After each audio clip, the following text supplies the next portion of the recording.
Amanda, welcome to the Visionary Life podcast. I was connected to you my absolute favorite way, which is through a referral. So someone we both mutually know connected us, and it's always so wonderful to be able to record a first conversation with somebody. So welcome to the show. Thank you so much for being here.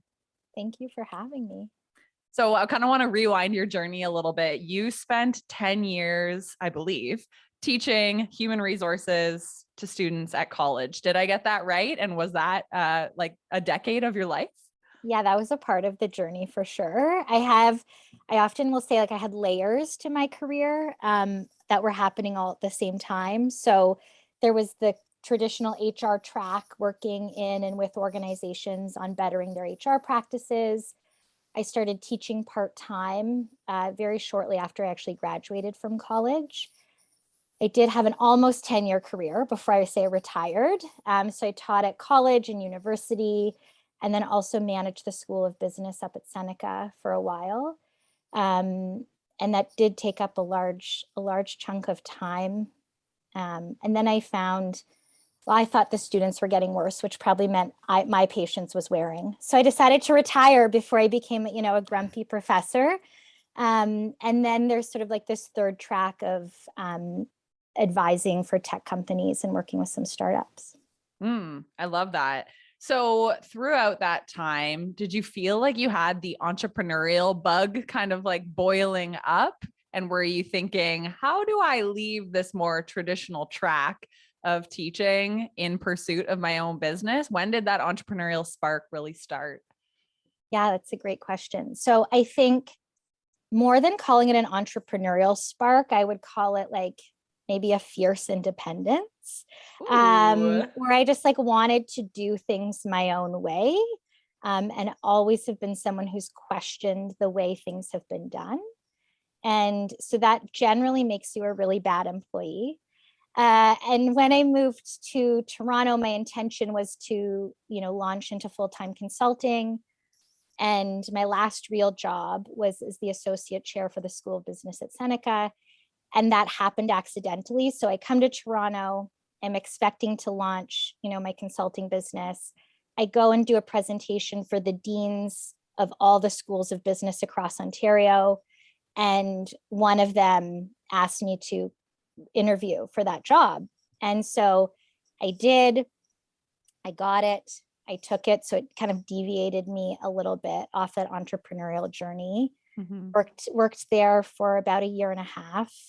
Really proud of some of the massive change transformation projects I did there.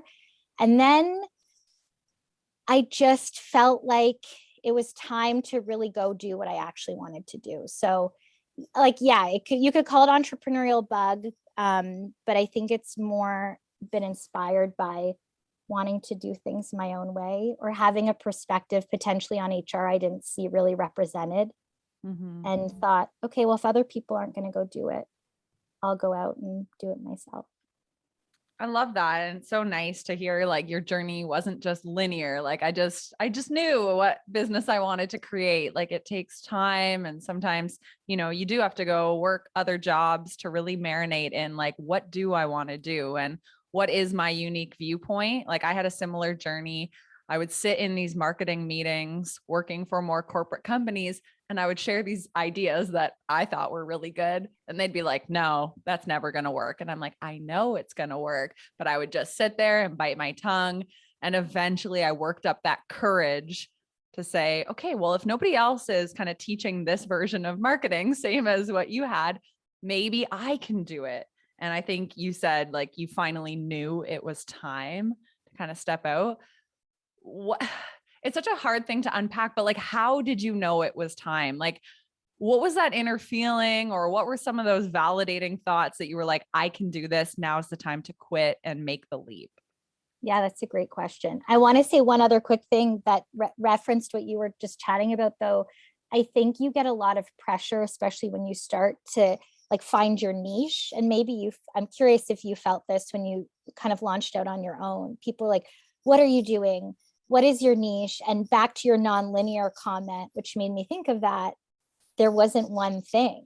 I think you start taking the contracts that come to you and saying kind of yes to everything. And it's taken 8 years to really, solidify that. But I'll answer the question you did ask me. How did I know? I traveled a lot, obviously pre 2020. Yeah. And I am a futuristic thinker, and I think a lot about,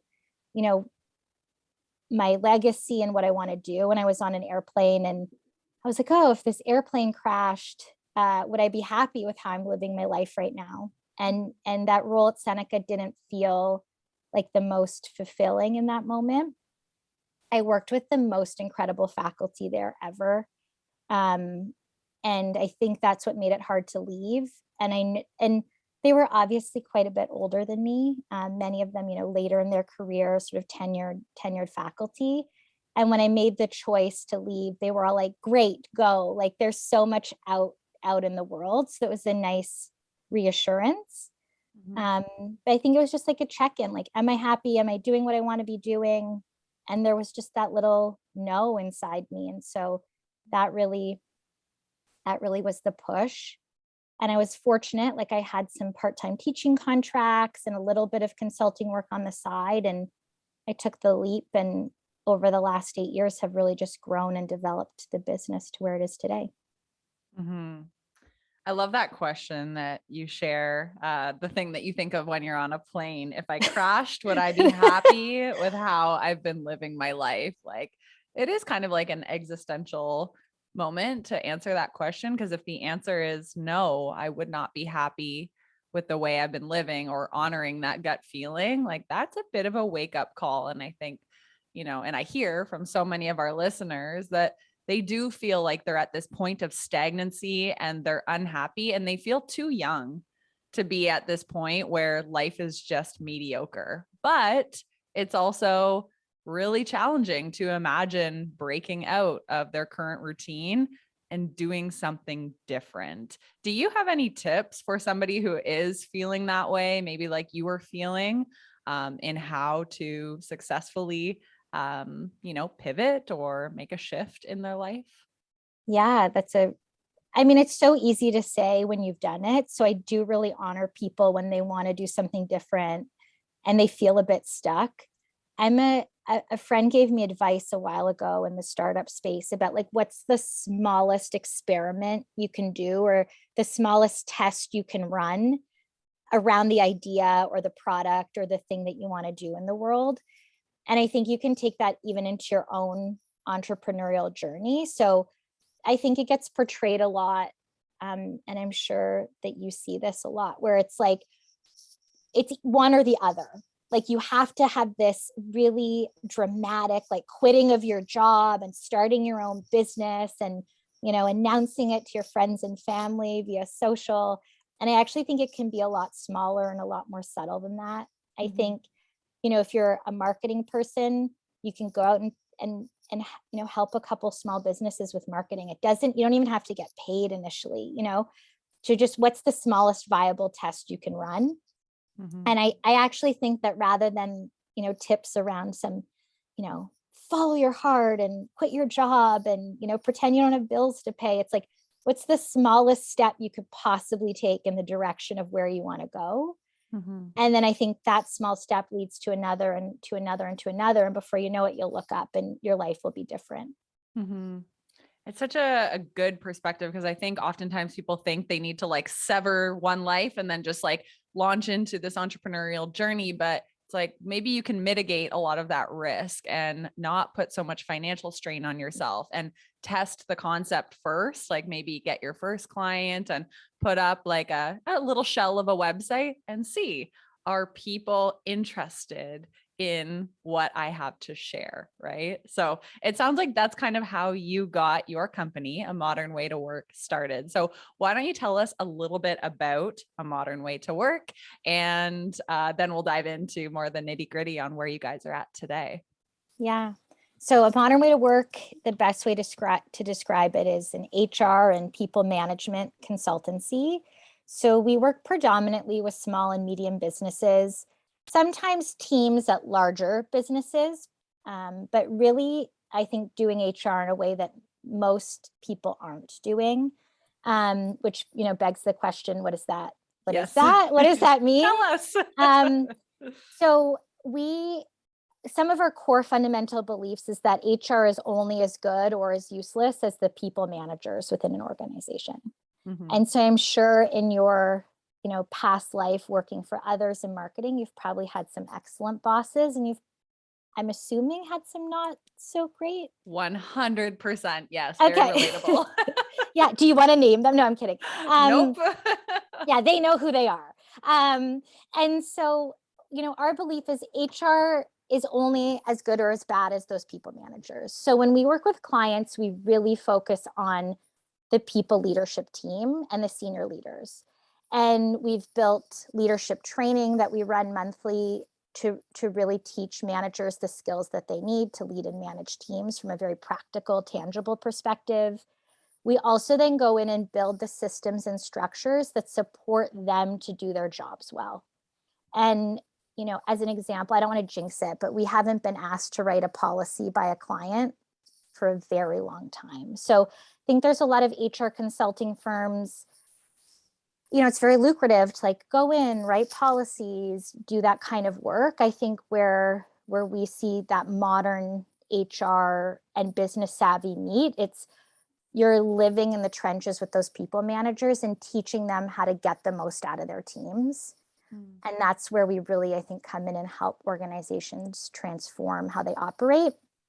And then we get out. We don't want them to be dependent on us. So I believe that if HR actually aren't needed at all. And so you set everything up, and then you can exit because the people managers know what they're doing. They've got the right systems and structures to support the behaviors that lead to engagement, and you can move on to the next thing.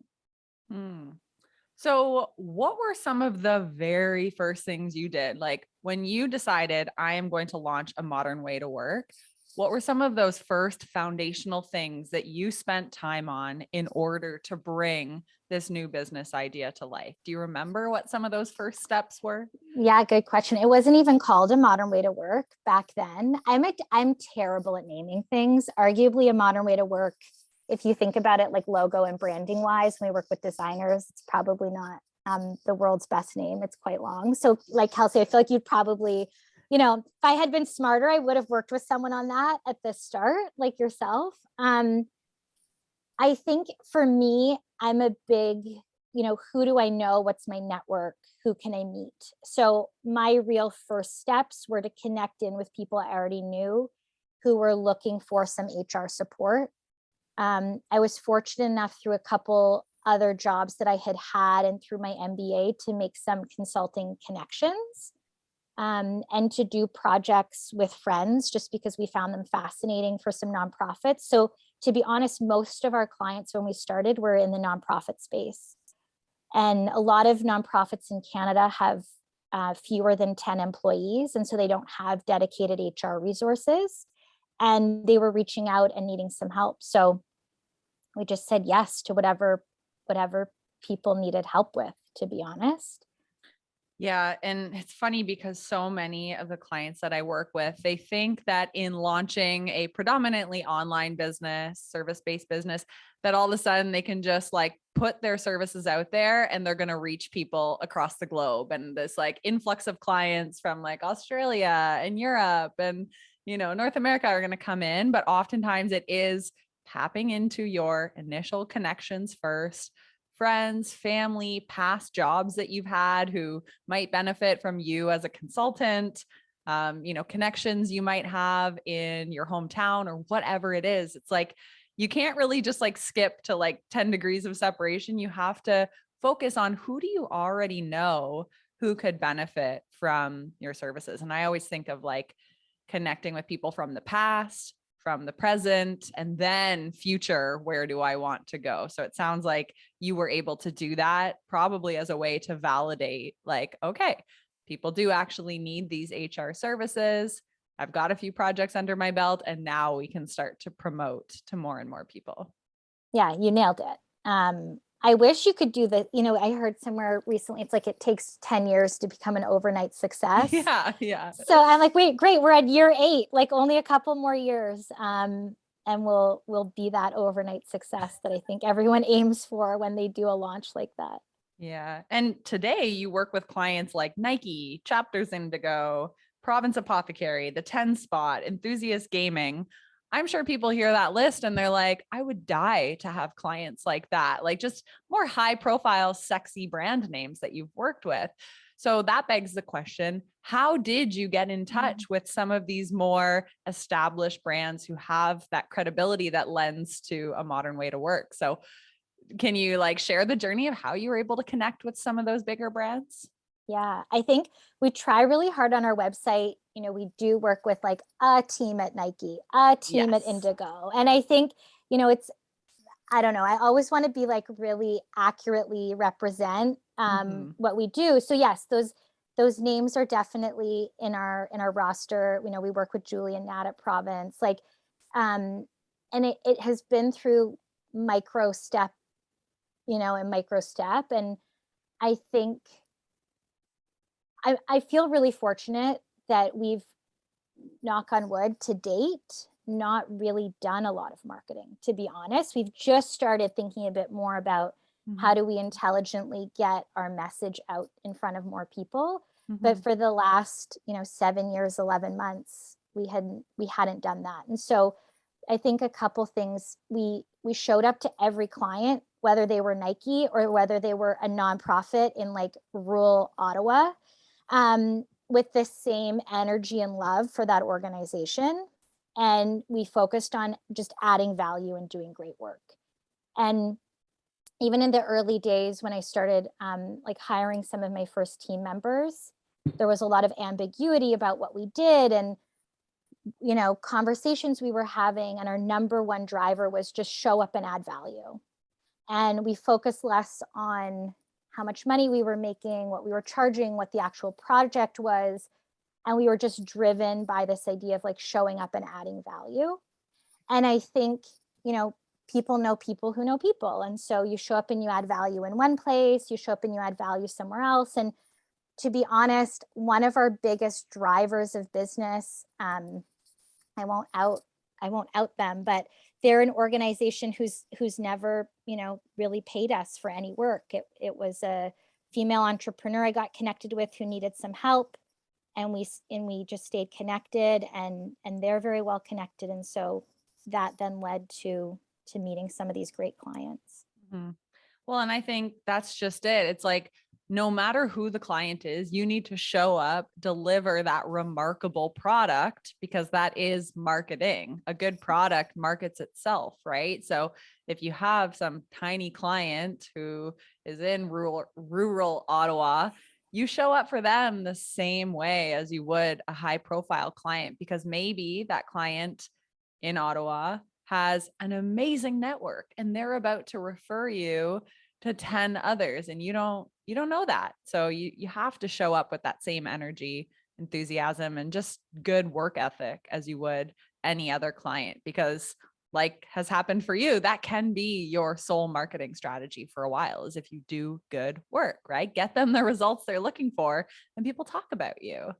And then I think even to, I think we've made some of the most impactful outcomes with the smaller clients who you wouldn't necessarily like read out, in a podcast, or that, we don't put their logos like front and center necessarily on our website.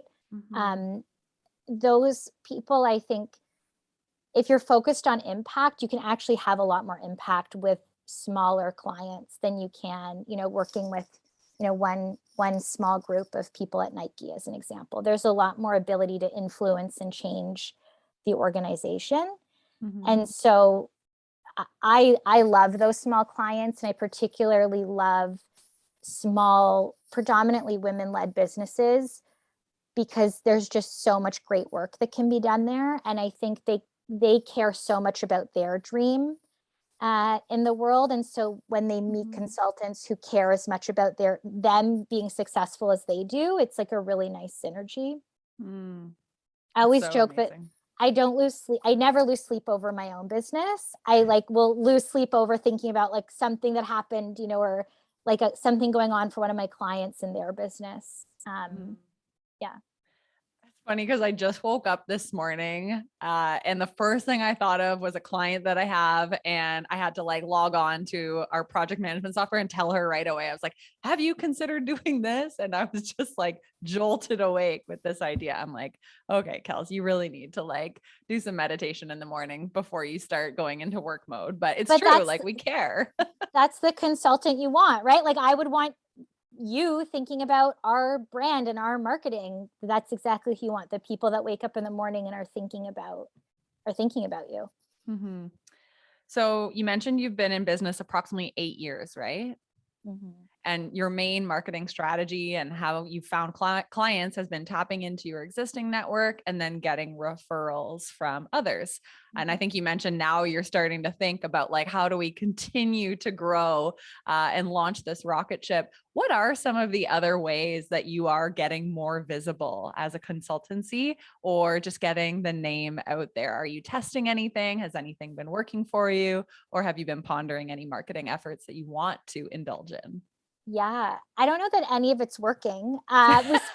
We spent like, I think, we spent last year, we had no social media presence at all. Wow.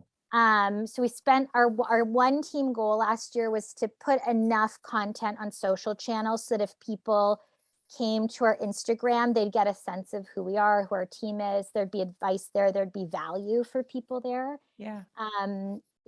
Do we have like 400 followers? Maybe.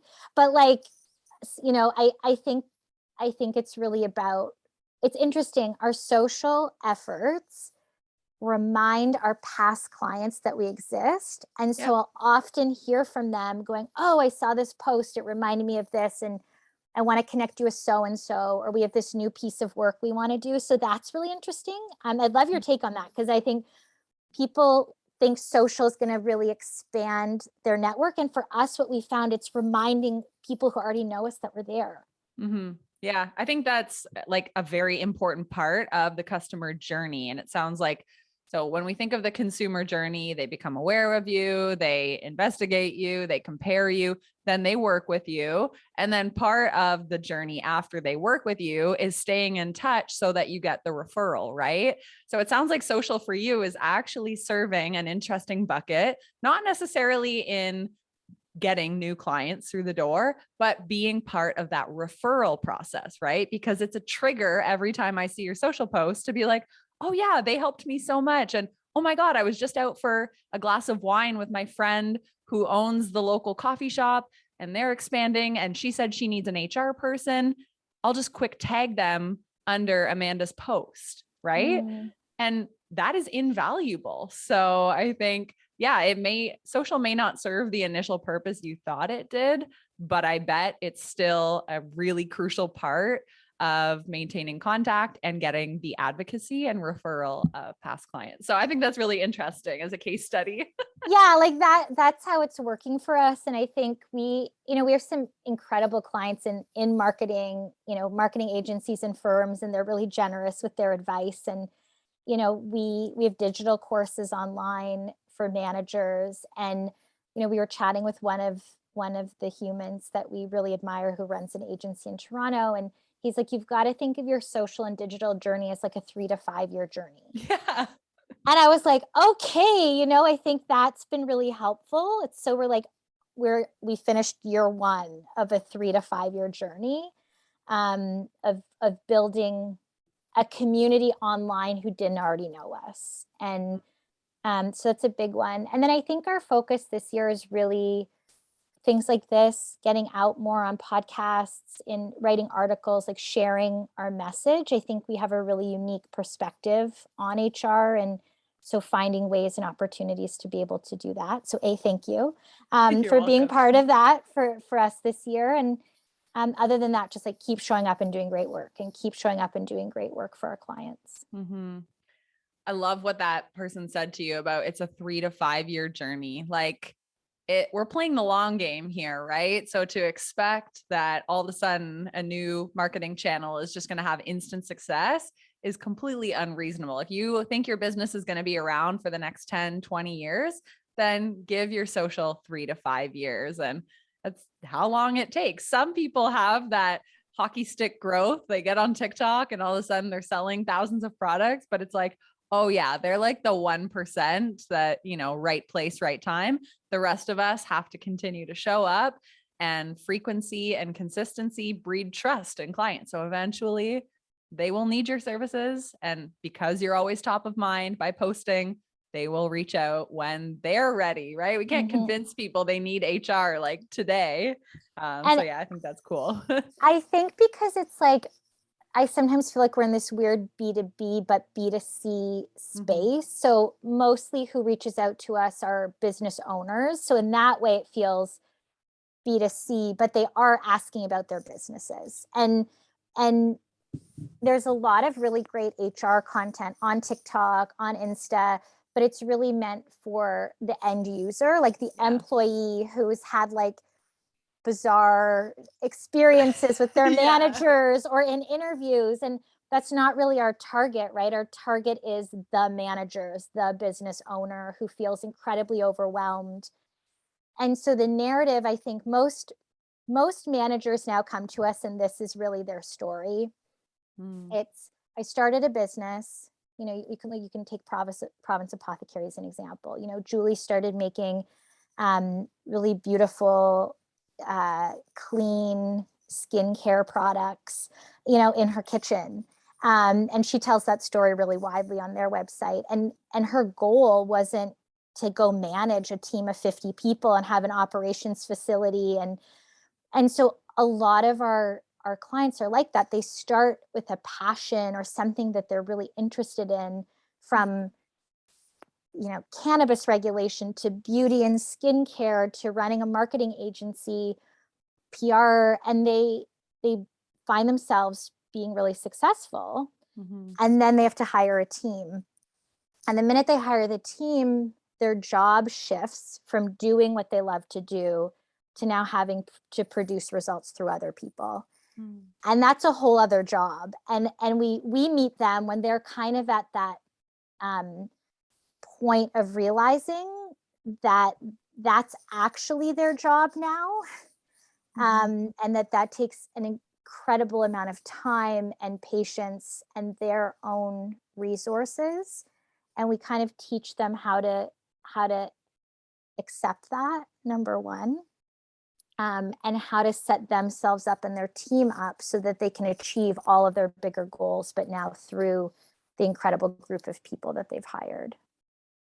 I think that's so powerful because like I'm sure many of your clients, the reason they got into business was not to be managing a team. They are just really gifted at their craft. But as they start to grow and hire people and, have to produce more, they do need to shift their focus. And that's where I think a business like yours comes in, because you can totally like alleviate that pressure of also them trying to be the HR person, the marketing person, the salesperson, the admin person. So it's so nice to be able to work with a team like yours just to completely like take that off of their plate so they can focus on their craft. Yeah, I actually feel like we unfortunately we can't take it all off, and maybe that's like a good point of distinction, where the minute you have employees, they have expectations of you as their manager. Yeah. And they're often unstated. And if you want to be really nerdy about it, and I think this is where my like teaching background comes in, you could look at the research of employee engagement and the science of that. But your employees have expectations on you. And as a business owner, this firsthand. There's so much you're thinking about external to the business. And then you now have this group of humans who want your time and attention. And I think that often people think if they hire HR or an HR consulting firm, that those HR people can meet those needs of the team. And in fact, we can't, unfortunately, because they want them from you, the manager, whoever they perceive to be their manager. And so a lot of our work is teaching those managers that their role is to focus on the team, but also how to use that time efficiently.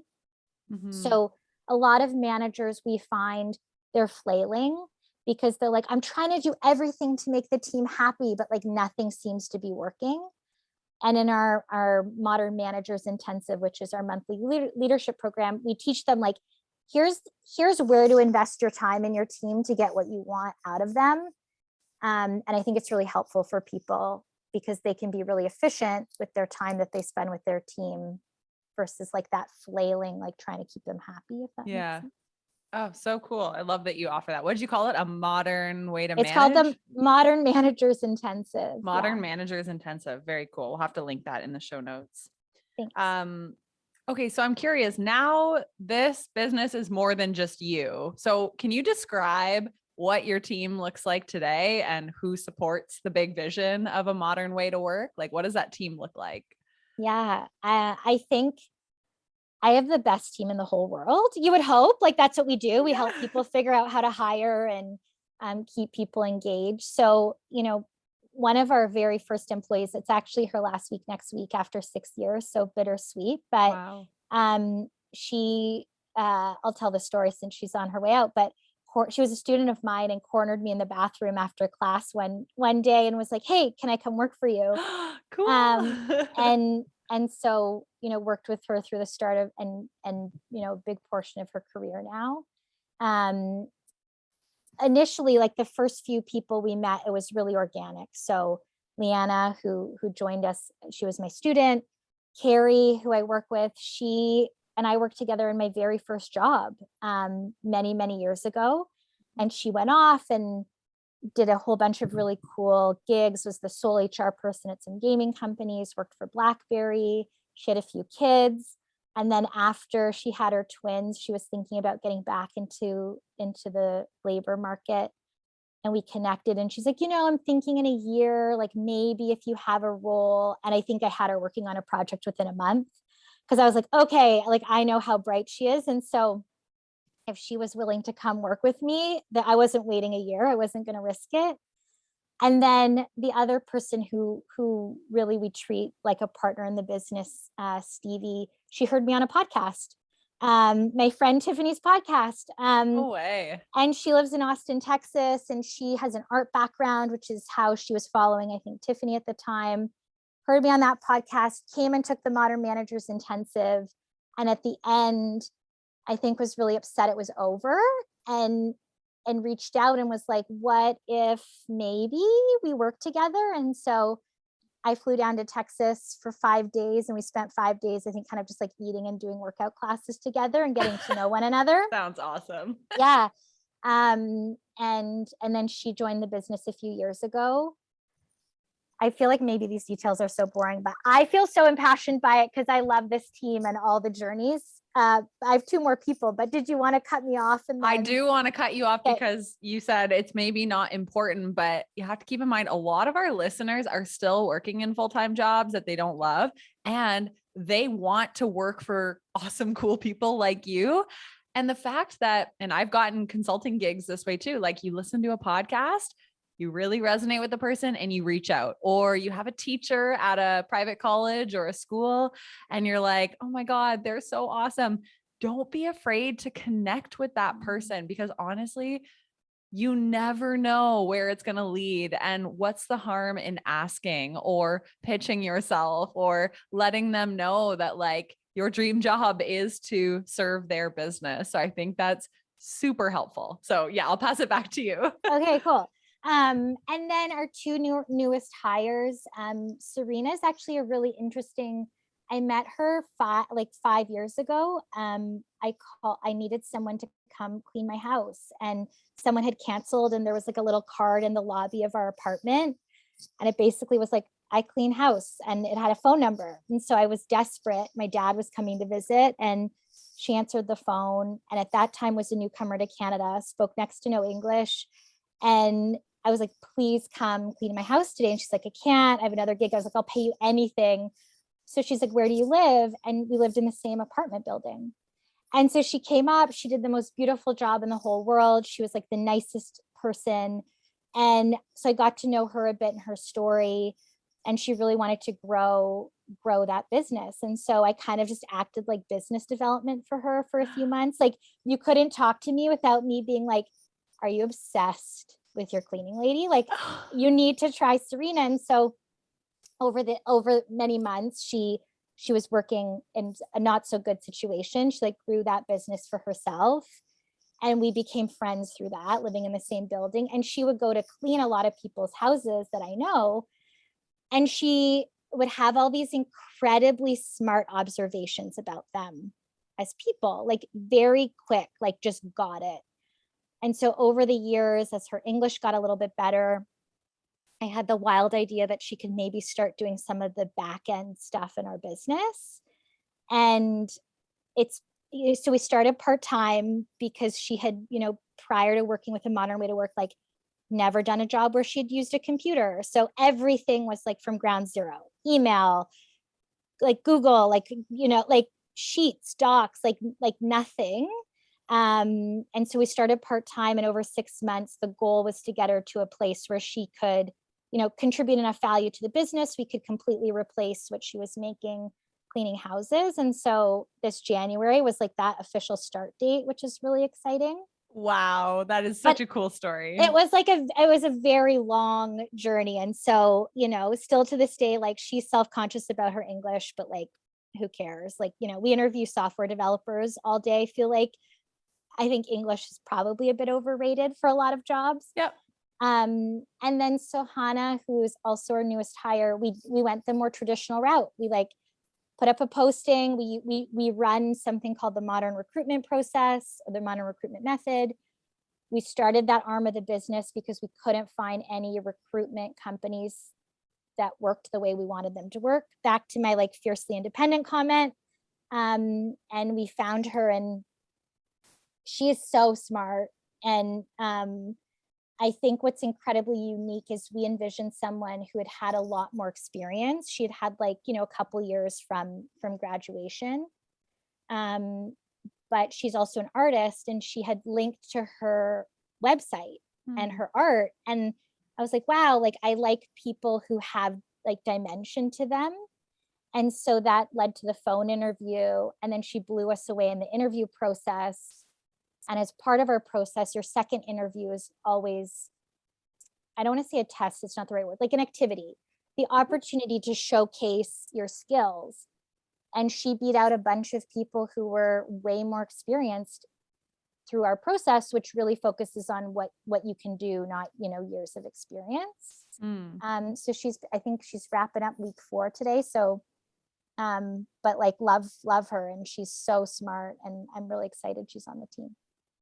In building a team, have you kind of blended like intuitive hiring with strategy and skills, or is that not terminology you would use? Because it sounds like you have kind of followed these less conventional routes to build this dream team. But yeah, like intuition comes to mind for me, but maybe you call it something different in making these hiring decisions. Okay, so that's like such a dynamic question, because, my HR colleagues, in theory, when you teach recruitment and selection, your entire job is to eradicate what managers might feel as intuition, because that can lead to a lot of bias. So totally. That'll be my disclaimer first. So my HR colleagues, don't disown me. I think there's different stages in businesses. Most founders I meet, when they're hiring their first 3-4 people, they're hiring people that are known entities to them. And I think that's actually really okay and really important. It definitely, for many businesses, will lead to a bit of a diversity deficit at the start, because most of the people are like you, whatever you is. But I think when you're getting your business off the ground, like I was, with like Leanna and Carrie, like they were known entities to me. Carrie, we'd worked together for so long. We had a nice relationship built around our strengths. So I think early days of your business, sure, hire by intuition, but I think most people are going to known entities. Yeah. I think as you evolve, like, Sohana and Serena were a bit unique. Sohana specifically, because it was the first time that we grew to a size that we were like, we know we actually need to go beyond our network and the people we know. And that's where I think great process leads to great results. Mhm. And we do this with our clients all the time. And I think the biggest thing is most people don't really know what they want when they start to hire. And especially if you have a lot of entrepreneurs with smaller businesses who listen, a lot of those entrepreneurs, they have a lot of needs, and we really help them define them into jobs. And so with Sohana, I wouldn't say it was intuition at all. I think it was like great our process, which we, people pay us for, and we do. It was great process, and it led to a really great outcome. And Yeah. some of the big differentiators, we never post years of experience or education requirements on our job postings. And like What? people don't notice, Kelsey. Like, it's the best thing. We'll do these discovery calls, and we'll like really make people define the job. We'll show them the job posting. And actually just wrote an article that I don't know when it'll come out, but about marketing and recruitment. And most people forget your job posting is an advertisement. It's like any other ad you would run, but they're generally don't say a lot, or people just copy other people's. So we don't ask people when we do discovery, like, hey, how many years experience do you think this person will have? Or if it's, an accounting position and they need a particular designation, obviously we'll put that. But 98% of the jobs, we don't put it. And as a result, you're really focused on outcomes and competencies. And so someone like Sohana, like, yeah, we thought we'd get someone with 5 years experience, but we don't put it because we don't really care. If you can do the job with 2, great. Yeah. Love that. Switching gears a little bit, obviously over the past 8 years, I'm sure you've learned a lot about how to manage your time as an entrepreneur, as a leader. I'm curious, how do you structure a typical work week these days? Because now you have a team, you're also trying to think of the growth of a modern way to work. You also probably have a daily to-do list. Do you have any success tips for setting up your week so that you're focusing on the right thing as you grow this company? Yeah, that's a really nice question. I am inherently, my first question anytime I'm doing something that I don't like to do is, who can I get to do this for me? So I think my biggest advice for business owners or entrepreneurs is 90% of what you're doing, you don't need to do. And I can hear all of their voices as we teach them this. There's a resistance, right? Because your team will never do it the same way you would, but that's okay. We teach people often why delegation doesn't work 100% of the time, and how to set it up so it does. But I think the only way to get control of your time is to understand that you need other people to do things for you, and to be able to rely on them for that.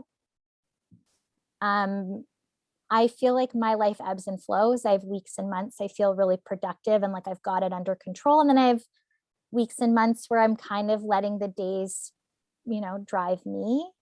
But I think for the most part, just relying on other people to do work for you, and removing the guilt of that is a big, big deal.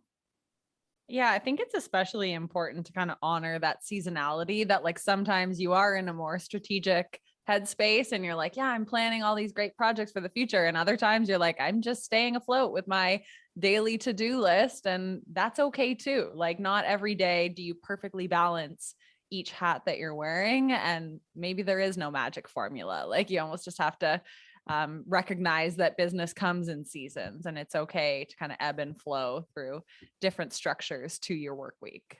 Yeah. And not beating yourself up. Like, I go through long periods of time where you're up at 7, you're doing your workout, you're getting your steps in, you're doing your meditation, your whatever that morning routine looks like for you. And then, like I shared with you right now, we're down in Austin for the winter, and I'm just being a little more flexible with it, to see what the city has to offer. So when you are in one of those, I don't know, just like periods of business where you're not as clear and maybe you feel a little less motivated, or just feel like you're hitting a brick wall with everything you're doing, what do you do as the founder of this business to like get out of that rut? Because we all go through it and I hear it every day with my clients. Like, I don't know, just something's feeling off or I'm just not motivated. So I'd love to know from you, how do you pick yourself up out of the dip? Yeah. Um, I think having a team of people I'm accountable to, and a big part of my why is wanting to see them be successful.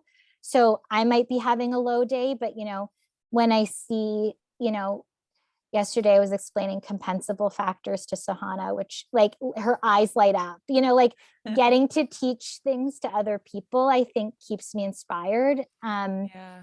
And I love all like what maybe people would consider like cheesy, but like motivational things. Like I'll go listen to a Tony Robbins chat. I'll go listen to an Amanda Francis. I'll go listen to, you know, things that are inspiring, go talk to people that are inspiring, chat with my friends who are business owners and let them pump me up. Um, move my body. I think it's okay to like be in the dip, but I think you also have to work really hard to get out of it, because you're not going to attract a lot of good stuff into your life from the dip. Ooh, it's so juicy. It's okay to be in the dip, but yeah, we have to know what tools get us out of it, because if you stay in there too long, it's not a good spot to be, especially when you've got people who rely on you and people who look up to you, right? And who want you to be in your peak state, or at least in kind of that positive mindset. So Yeah. super important. Like other interests. Like I'll always have like another interest brewing so that your business can become your life. But if you've got like something else that's like going on interesting, it helps, I think, bring energy back into your business too. Yeah. Oh my gosh, totally. And to have something else that fuels your excitement to return to work, right? Because if you're just on the computer all day, like you start to just like, I don't know, like it starts to feel repetitive. But when I'm out mountain biking, for example, I get business ideas and I hit the computer again and I'm like, oh yeah, this is so cool. And, I type out that blog a little faster, or, I'm excited to improve my resources versus dreading it. Yeah. And I think realizing like no one's coming to get you out of the dip but you. Like Oh, yeah. that's like the big one. Um, yeah. Yeah, that's a bit of a reality check too, right? Like when you start a business, when you're running ship, but like it's you. So you have to build up those tools in your toolbox that work to get you back into that inspired state. Yeah. Whew. Oh my gosh, this has been so much fun, Amanda. I think the next logical question is, if people want to connect with you or connect with A Modern Way to Work, where can they come find you? Yeah. So I think a lot of people go to our website, which is just modernwaytowork.com. But like I said, we are on Instagram. Should you want to follow us, it's just at A Modern Way to Work. And then my own personal Instagram is Amanda_J Hudson. Cool. I'm going to link all of that in the show notes so that people can come connect with you, give you some love on the Insta and on your website. And thank you so much for sitting down, sharing your story. Very relatable. And we loved hearing from you. So thank you so much, Amanda. Thanks for the opportunity.